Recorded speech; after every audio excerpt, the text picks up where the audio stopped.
என்ன ப்ரோ அது நெட்ஒர்க்கே கிடைக்க மாட்டேது. எனக்கு என்னாச்சு ப்ரோ? நெட்ஒர்க்கே கிடைக்க மாட்டேது ப்ரோ. நீ மட்டும் எப்படி ப்ரோ பண்ணுற? உங்களுக்கு கிடைக்குதா? நான் எஸ்எம்எஸ்ல தான் அனுப்புகிறேன். எஸ்எம்எஸ்ஸா? என்ன ப்ரோ எஸ்எம்எஸ் அனுப்புறீங்க? வாட்ஸ்அப்லாம் முக்கியமான முடியல சேட் பண்ணுறதுல வைக்கி. அப்புறம் எஸ்எம்எஸ் தானே? எஸ்எம்எஸ் தான்.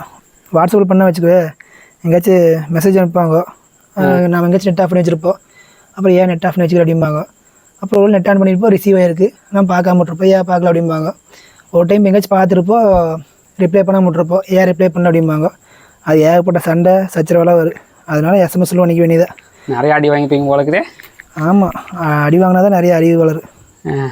அதனால் அப்புறம் எங்கேயாச்சும் நாம் ஏதாச்சும் ஒரு விஷயத்துக்காக ஆன்லைன் போயிருப்போம், அது ஆன்லைன் காட்டு, ஓ ஆன்லைன்லேயே கொடுத்துக்கிறான்டா, ஆனால் நம்மளுக்கு எஸ்எம்எஸும் பண்ண மாட்டேறா, ஒன்றும் பண்ண மாட்டேறா, அது ரிப்ளை பண்ணுறது அப்படின்னு சண்டைகளுக்கு. அதுக்கு தான் இந்த எஸ்எம்எஸ் யூஸ் பண்ணணும்னு வச்சுக்கோ, தொந்தரவே கிடையாது. எப்போ பார்க்குறான்னு தெரியாது, பிரச்சனையே கிடையாது. ஆமாம், நம்ம தட்டிட்டு கம்முன்னு போயிடலாம்.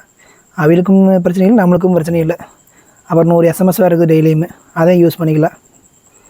என்ன ப்ரோ இன்னமும் மெசேஜே போக மாட்டேது?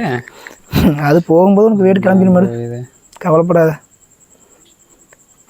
பல சண்டைகள் உருவாகிற காரணமே இந்த லேட் ரிப்ளை தான் வைக்கி. Late reply? ஆனால் நான் சீக்கிரமாக சென்ட் பண்ணிடுறேன், அப்பவும் போகிறக்கே டைம் ஆயிடுது. அது அப்படிதான்.